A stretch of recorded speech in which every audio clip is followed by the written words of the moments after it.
ஒரு தண்டவாளம், எந்த நேரமும் ரயில் வண்டி போய்கிட்டே இருக்கிற தண்டவாளம், தொடர் வண்டி அதிகமாக போகிற தண்டவாளம். 15 குழந்தைகள் விளையாடுது. அந்த பக்கம் தடை செய்யப்பட்ட பகுதி தண்டவாளத்தில் வண்டி வராத பகுதி, அதிலே ஒரு குழந்தை விளையாடுது.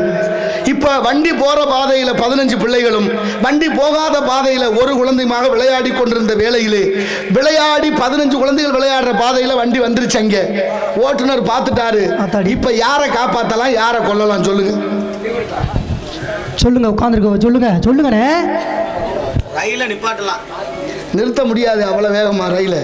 தொடர் வண்டியினுடைய தன்மை தெரியுமில்ல உங்களுக்கு. சொல்லுங்கண்ணே. 15 குழந்தைகளை காப்பாற்றுறதா, ஒரு குழந்தைய காப்பாற்றுறது? எங்கள் அக்கா மாதிரி யாராவது ஒருத்தர் சொல்லுங்க பார்ப்போம். ஒரு குழந்தைய காப்பாற்றணுமா, கொல்லணுமா? நல்லா சொல்லுங்க, பயப்படாம சும்மா சொல்லுங்க. என்ன தண்டனை கொடுக்க போகிறோம்? ஒரு குழந்தைய காப்பாற்றணும். நீங்கள் எல்லாம் அடுத்து ஒரு குழந்தை, அடுத்து 15 காப்பாற்றணும். அடுத்து இதில் என்ன நினைக்கிறீங்கன்னு உங்கள் மனநிலையை புரிஞ்சுக்கிறது தான் கேட்குறேன். 15 குழந்தையை காப்பாற்றணும், 2 பேரும் ஒரு குழந்தையை காப்பாற்றணும். இப்போ நல்லா கவனிங்க. சட்டப்படி ஒரு குழந்தை விளையாண்ட பகுதி வண்டி வராத நியாயமான பகுதி. 15 குழந்தைகள் விளையாடியது சட்டப்படி தப்பான பகுதி, அது வண்டி வர வேண்டிய பகுதி. இப்போ என்ன சொல்ல வர்றீங்கன்னா, ஒருத்தன் செத்தாலும் பரவாயில்ல, தப்பு செய்கிற 10 பேரை காப்பாற்றணும்னு சொல்கிறீங்க.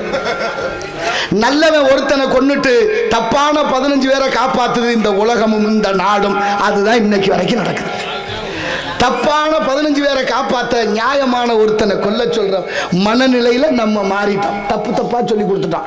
நடந்து போறோம், கல்லுல இடிச்சுக்கிட்டு என்னடா காலில் ரத்தம் கேட்டா கல்லு இடிச்சு பிடிச்சுருவேன். நடந்து போகையில முள்ளுல காலை வச்சு முள்ளு குத்திருச்சுன்னா என்னடா கால் தாங்குறான்னு கேட்டா முள்ளு குத்தி பிடிச்சுருவேன். முள்ளா குத்துச்சு. காது கேட்காத ஒருத்தன் காது கேட்கிற கருவியை காதுல வச்சுக்கிட்டு வந்தா என்னப்பா காதுல செவிட்டு மிஷின் செவிடா, அவன் செவிடா. அப்ப எப்படி படிச்சிருக்கிறோம், அப்ப எப்படி சொல்லி கொடுக்கப்பட்டிருக்கு? தப்பா சொல்லி கொடுத்து தப்பா நடக்க சொல்லி நேர்மையே இல்லாம போச்சே.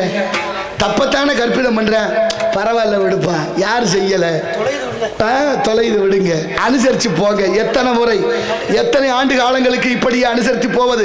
குற்றங்கள் குறையணும்னா தண்டனையும் சட்டமும் கடுமையாக்கப்பட வேண்டும். ஆகையினாலே நம்ம குழந்தைகளும் நாளைக்கு நல்ல விதமா இருக்கணும்னா என்ன செய்யணும்? சரியான முறைப்படுத்த வேண்டும். அந்த நல்ல எண்ணத்தோடு ஆலோலம் சோ என்று பண்பாடி கொண்டிருக்கின்றால் பெண்மகள் என்பதை பார்க்கிறீர்களா? பேரன்புக்குரிய அண்ணன் நாரதர் கவிராஜ் அவர்களுக்கு இந்த பொன்னாடை போர்த்தி கௌரவிக்கப்படுகிறது. மிகப்பெரிய மரியாதைக்குரியவர், நிறைய அறிவுரைகளை சொல்லக்கூடியவர். யார் கேட்குறா? அதனால நம்ம அண்ணனுடைய அறிவுரையை நிறைய கேட்டு பெற வேண்டிய இடத்துல நாம் இருக்கிறோம். அதனை உணர்ந்து அண்ணனுடைய நாடக பணி, சீரிய பணி, தொடர்ந்து வெளிநாடுகளுக்கெல்லாம் தொடர்ந்து பயணப்பட்டு கொண்டிருப்பவர். அவருடைய பணியினை பாராட்டி நமது கிராமத்தின் சார்பில் பொன்னாடை உயர்த்தி கௌரவிக்கப்படுகிறது.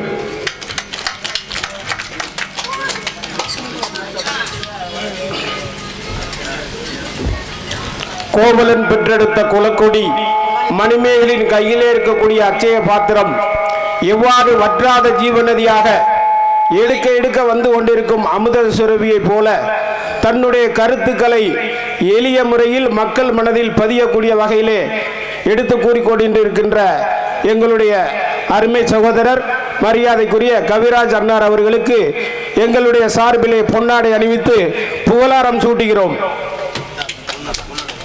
ஆமா சொல்றேன். ஐயப்பன் கோயிலுக்கு போன கதை சொல்லலாம். ஒட்டஞ்சத்தில் போய் குளிப்பாட்டி சரி. மரியாதைக்குரிய அண்ணன்கள், அருமை மாமா சோமு மாமா, மாதவன் அண்ணா, அண்ணன் பாண்டி அண்ணா, கண்ணன் அண்ணா, இவங்களெல்லாம் நான் மறக்கவே முடியாது. என் வாழ்நாள் முழுவதும் அதைத்தான் முருகன்ட்ட பிரார்த்தனை பண்ணுறேன். என் ஆயுள் காலம் குன்றக்குடியிலே கழிந்து விட்டால் அதை விட ஒரு சிறப்பு இந்த ஆத்மா பெற்றிருக்குமா என்று நான் நினைக்கவில்லை. அதற்கான முயற்சியில் இறங்கியிருக்கிறேன். பார்ப்போம், சண்முகநாதன் முடித்து வைப்பான். உடுக்கை இழந்தவன் கை போல அங்கே இடுக்கன் களைவதான் நட்பு, ஐயன் வள்ளுவன் வாய்மொழி. எனக்காக யாரு காலையும் விழுகக்கூடாதுன்னு சொல்லியும் விழுந்தவர்கள் 2 பேரும். கவிராஜை காப்பாற்றணும், கவிராஜ் நல்லா இருக்கணும்னு காலில் விழுந்து கும்பிட்டாங்க கண்ணன் அண்ணன், வீரபாண்டியன் அண்ணன். அது என் வாழ்நாள் முழுவதும் மறக்க முடியாத அந்த தருணம். அதற்கு பிறகு சண்முகநாதனுடைய திருவருளாலே அடியேன் இந்த தொழிலே என்னை முருகன் உயர்த்தி கொண்டே இருக்கிறான். ஒரு சொன்ன மாதிரி அயல் நாடுகள் எல்லாம் சென்று என்னால் இயன்றதை இந்த மண்ணுக்கும் இந்த மக்களுக்கும் இந்த மொழிக்கும் பாடுபட்டு இந்த ஆத்மா பிரிய வேண்டும் என்ற நல்ல எண்ணம் தான், வேற ஒன்றும் இல்லை. ஆகையினாலே யான் பெற்ற இன்ப பெருக இவ்வையகம் என்னால் முயன்றவரை இந்த தொழிலுக்கும் சரி இந்த மக்களுக்கும் இந்த மண்ணுக்கும் ஏதேனும் ஒன்றை செய்ய வேண்டும் என்ற உந்துதலோடு நாளைய தலைமுறை நலமோடு இருக்கணும், நோயற்ற வாழ்வு வாழ வேண்டும் என்ற நல்ல எண்ணம் தான் விதைத்துக் கொண்டிருக்கிறேன். விதைத்தவன் நான் உறங்கலாம், விதை ஒருபொழுதும் உறங்காது. அதை விட ஐயா அவர்களும் விழா கமிட்டியார்கள் சார்பாகவும் பொன்னாடை வழங்கியிருக்கிறார்கள். அவர்கள் எல்லோருக்கும் நன்றி, உளமார்ந்த வணக்கம். குன்றக்கூடிய அடிகளார் ஒரு கதை சொல்லுவார். இப்போ இருக்கால ஐயா பொன்னம்பல் அடிகளார், ஐயாவோட நூலில் கூட எழுதியிருக்காரு. நான் காட்டுக்கே ராசா சிங்கம் இல்லையா, சிங்கம் என்ன பண்ணுமா, வேட்டையாடி சாப்பிடும். சாப்பிட்டு காலு தலை தோல் மிச்ச மீதி எல்லாம் கிடக்குமா, அது நாளாக நாளாக அழுகி போயிடும். அழுகி போனா ஒரே வாடையா இருக்கும்ல, எப்படி நாருன்னு சொல்லுங்க பாப்போம். காரைக்குடி பேருந்து நிலைய கக்கூசு மாதிரி நான் சொல்லுங்க, சும்மா சொல்லுங்க. திருப்பத்தூர் போயிருக்கிறீங்களா, உள்ளதை சொல்லும் போது எதுக்கு கவலை வேணும்? பொய் சொன்னா தான் பயப்படணும், உண்மையை சொன்னா பயப்படக்கூடாது. உண்மையை சொன்னாலும் அடிக்கிறாங்க, உண்மையை சொன்னா அடிக்கிறாங்க. இப்ப இந்த கதையை அதுக்கு தயா சொல்ல வர்றேன், எதையா மேற்கொண்டு. இப்ப நாரி போச்சு, சிங்கம் ரொம்ப கவலைப்பட்டிருக்கு. நம்ம இருக்கிற இடம் இப்படி நாருதே, காட்டுக்கே ராசாவா இருக்கிறோம், நம்ம தலைமையா இருக்கிற இடம் இப்படி இருந்தா பாக்குறவன் என்ன நினைப்பேன், அதனால ஒரு சுய பரிசோதனை வைப்போம் அப்படின்னு முடிவு பண்ணி யாராவது வர்றாங்களான்னு பார்த்துச்சு. அந்த நேரம் பார்த்து ஒரு 6 அடி வேங்க வந்துச்சு. அந்த வேங்கையை கூப்பிட்டு இங்க வா, தலைவர் இருக்கிறத பார்த்து சொல்லுன்னுச்சு.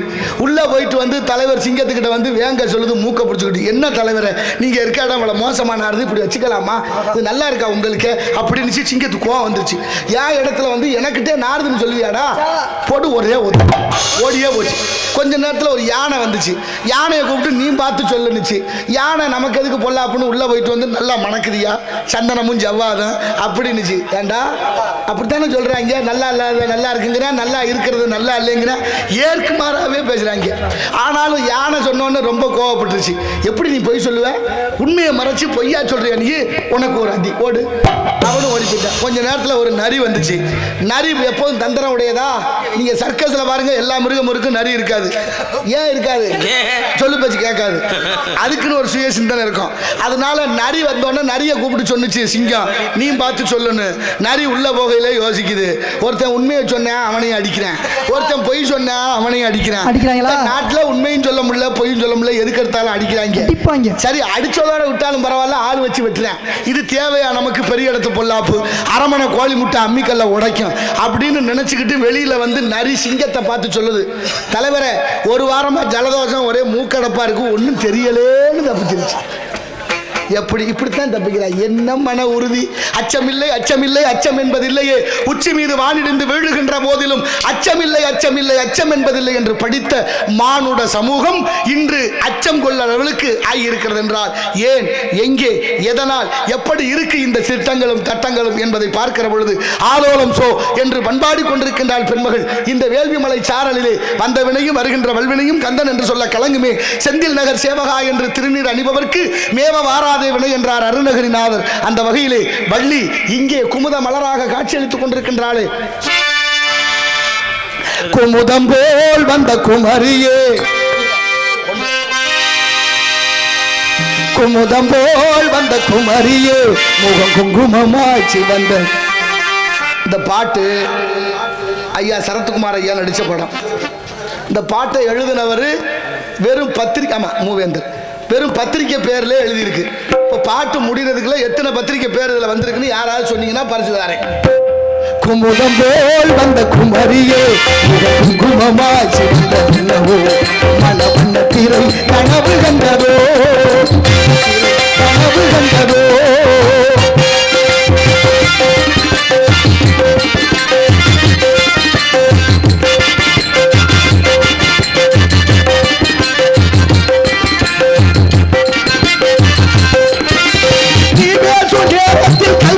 கசக்கும் நிலகண்ட போதும் அடி தினகரனும் குளிரும், நீ பேசும் நேரத்தில் கை கண்டு கசக்கும் நிலகண்ட போதும் அடி தினகரனும் குளிரும். இதயத்தில் உயிரோட்டமே, இதயத்தில் உயிரோட்டமே, இந்த உதயத்தில் மொழி கூட்டமே, இந்த மனதிற்கும் ஒரு சாதி நீதானே, முத்தாரமே பணி முத்தாரமே. முதம்போல் வந்த குமரியே,